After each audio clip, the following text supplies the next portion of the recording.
Marcos, capítulo 5, dos versículos de 1 a 20.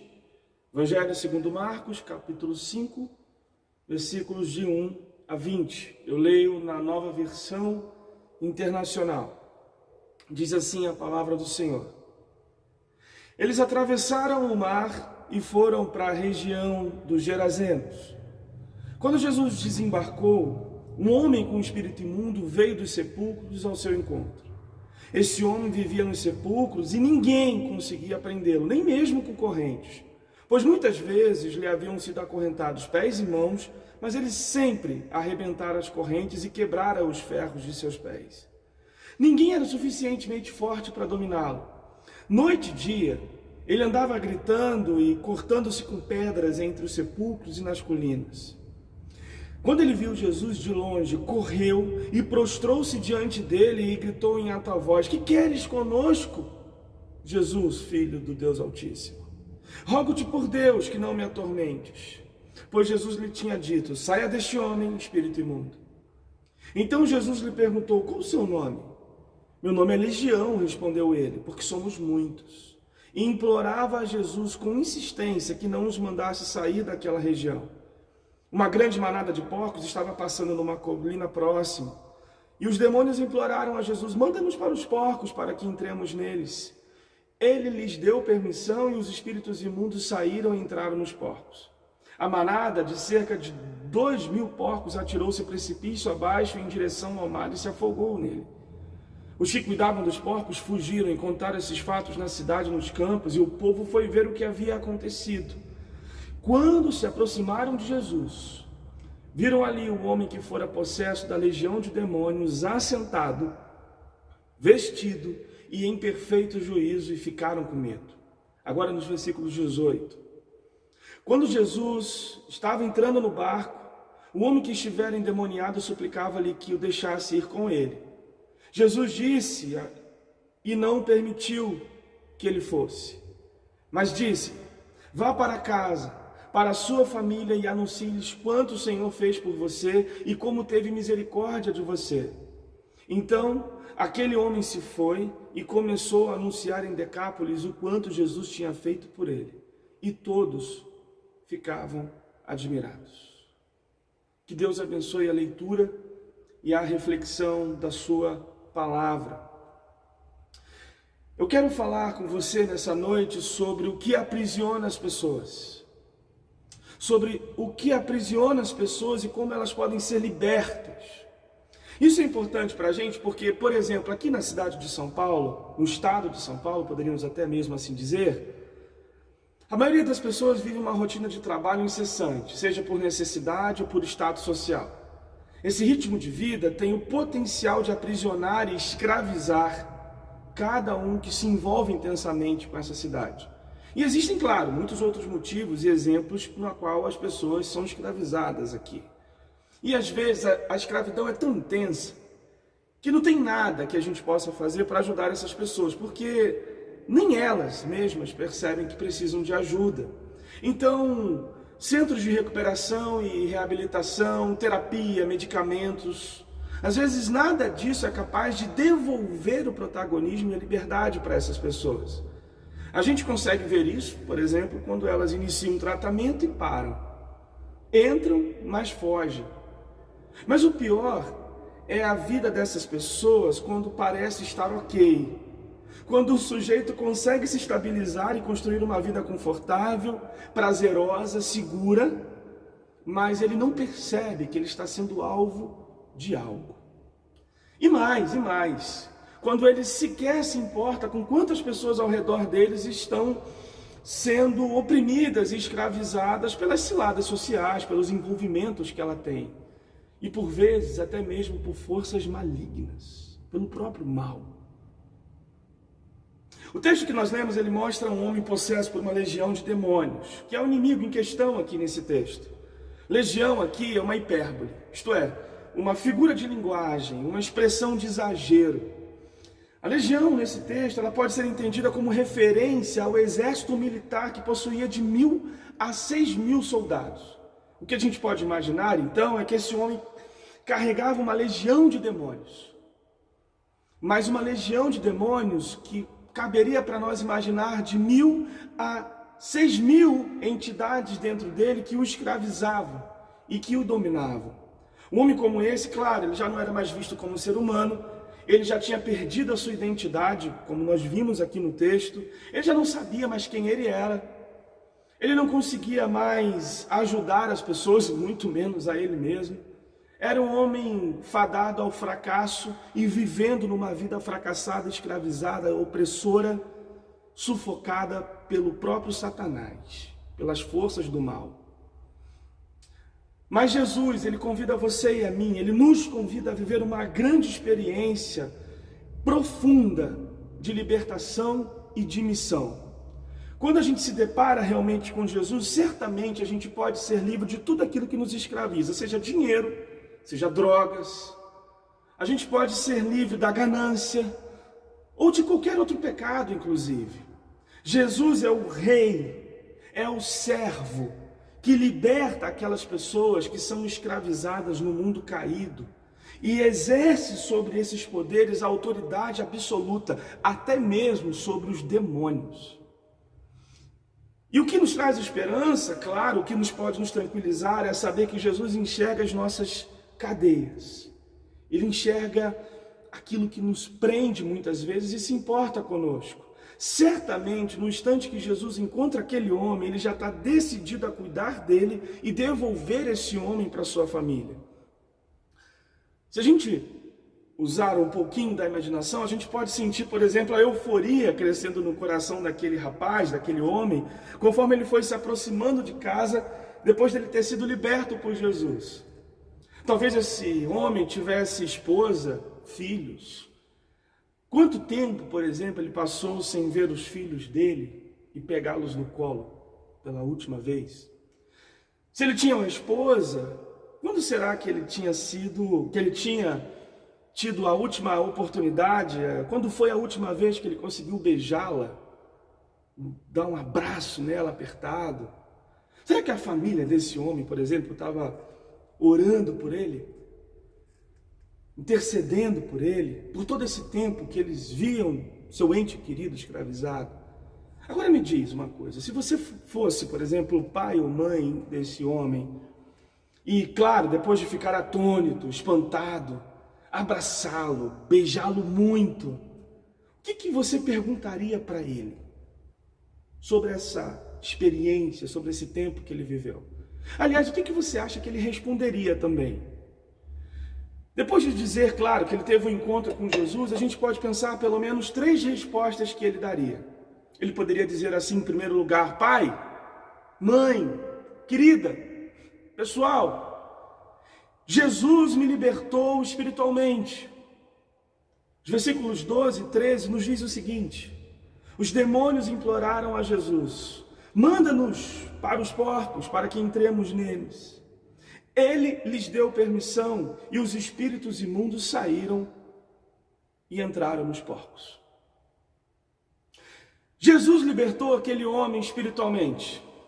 Jesus devolveu o protagonismo da vida espiritual desse homem. Ele tornou possível o relacionamento desse homem em espírito, em verdade, ao Deus Pai, livrando esse homem da ação demoníaca na vida dele, da opressão de Satanás na vida dele, naquilo que o prendia. Não há, queridos, imposição ou mal na nossa vida que resista a uma ordem dada por Jesus. Não há. Mas em segundo lugar, esse homem talvez poderia dizer: pai, mãe, querida, pessoal, Jesus também me devolveu o perfeito juízo e a dignidade. Nós vimos isso aqui no verso 15, quando o evangelista nos diz: quando se aproximaram de Jesus, viram ali o homem que fora possesso da legião de demônios, assentado, vestido, em perfeito juízo. Meus irmãos, agora, esse homem pode se perceber, ele pode ser visto, ele pode ser considerado como gente deve ser. Ele pode pensar, raciocinar, se enxergar, se perceber, olhar no espelho e dizer: ei, eu sei quem eu sou agora. A esperança para assumir as rédeas da vida e buscar construir um futuro como uma nova pessoa, me relacionar novamente. Agora, eu me percebo como um ser humano de fato. Deixa eu te dizer uma coisa, ser humano não tem valor. Ser humano não tem muito menos preço. Ser humano tem dignidade. Isso porque nós somos imagem e semelhança de Deus, a gente carrega características e virtudes do próprio Deus em nós. O nosso corpo, a nossa saúde, até mesmo a visão que as pessoas têm sobre nós importa. Ela é importante, ela é impactada quando a gente tem um encontro real com Jesus. Mas além desse homem dizer que Jesus libertou ele espiritualmente, Jesus devolveu para ele o perfeito juízo e dignidade, esse homem diria: pai, mãe, querida, pessoal, Jesus me reintegrou na sociedade. Jesus me devolveu para um relacionamento.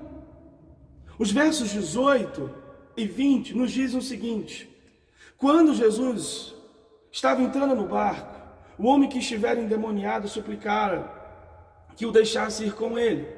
Jesus não o permitiu, mas disse: vá para casa, para a sua família, e anuncie-lhes quanto o Senhor fez por você e como teve misericórdia de você. Então aquele homem se foi e começou a anunciar em Decápolis o quanto Jesus tinha feito por ele.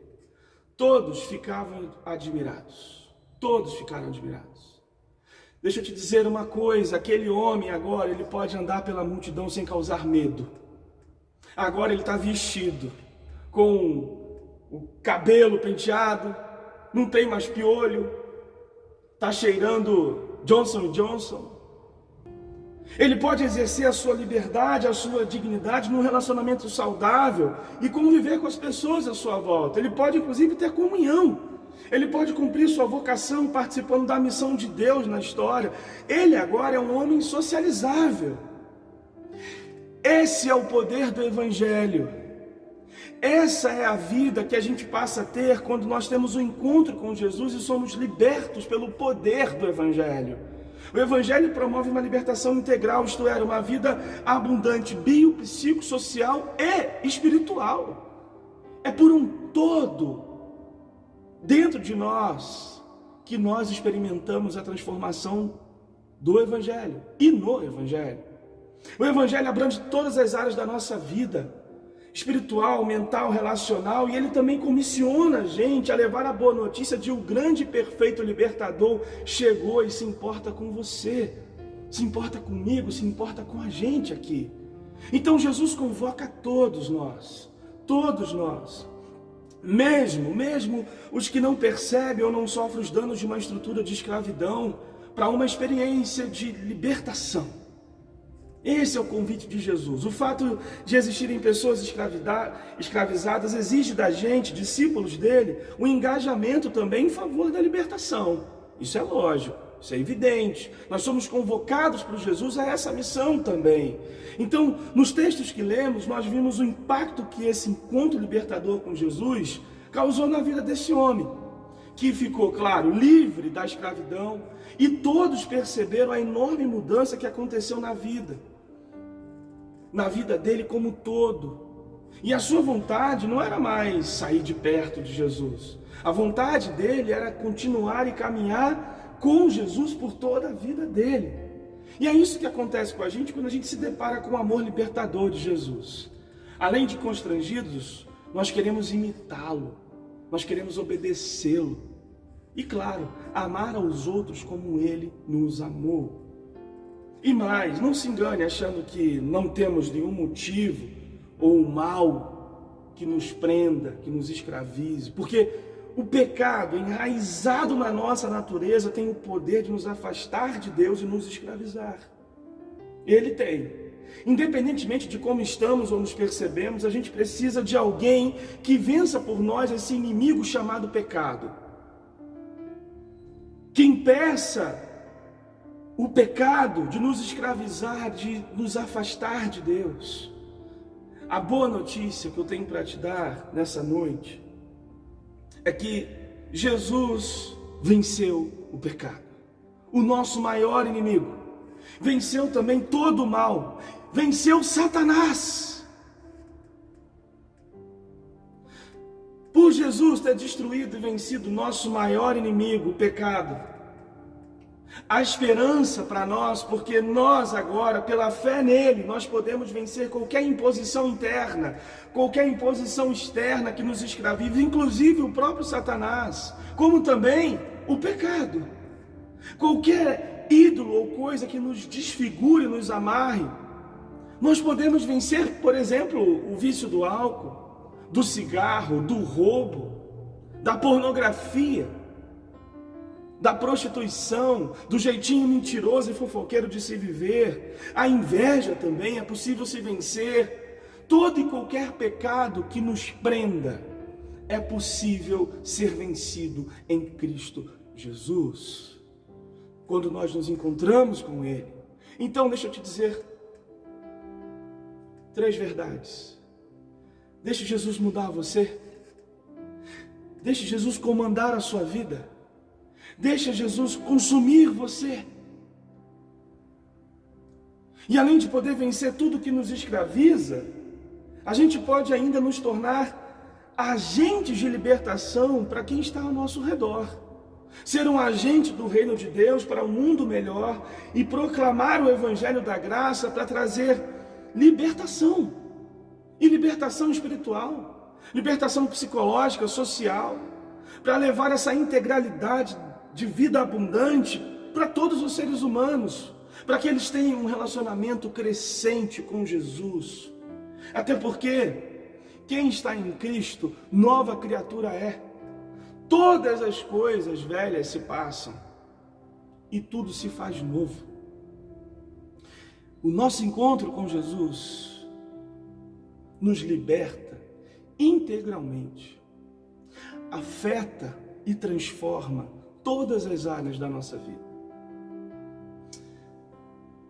Essa igreja aqui na qual nós estamos é uma igreja construída a várias mãos, inclusive pelas mãos do senhor Sabino.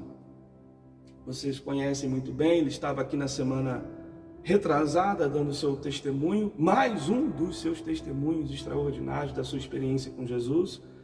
E seu Sabino foi um homem que de fato foi envolvido, sufocado e escravizado pelas forças do mal, pelo próprio Satanás, envolvido com ocultismos. Esse homem andou errante pela cidade, teve seu corpo deteriorado, sua família destruída, se envolveu profundamente com drogas ilícitas, feriu seu próprio corpo. Ele chegou num estado altamente deplorável como ser humano. Mas alguém certo dia, assim como esse homem aqui, que foi liberto por Jesus, apresentou Jesus para ele. Permitiu que ele tivesse um encontro com Jesus. E nesse encontro, o seu Sabino foi transformado. A sua vida foi restaurada. O seu protagonismo foi devolvido. E aqui, esse homem, depois de escrever um livro, por mais de 10 anos, pode nos abençoar, pode com seu testemunho contar a sua história de alguém que verdadeiramente foi olhado como um indigente, como alguém sem esperança, sem expectativa, mas agora ele pode contar uma história de experiência de transformação com Jesus, porque diante de Jesus não há mal. Diante de Jesus não há nenhuma imposição, como eu disse, interna ou externa, que tenha poder o suficiente de continuar nos escravizando e nos sufocando. É por isso que nós devemos lançar a nossa fé em Jesus. Devemos nos buscar um relacionamento crescente com Jesus, porque diante de Jesus e com Jesus, nós temos força o suficiente, pela fé nele, que venceu, e pela capacidade que ele nos dá de destruir e destronar todos os gigantes e todo o mal, inclusive o próprio Satanás, para termos uma vida abundante. Que Deus nos abençoe.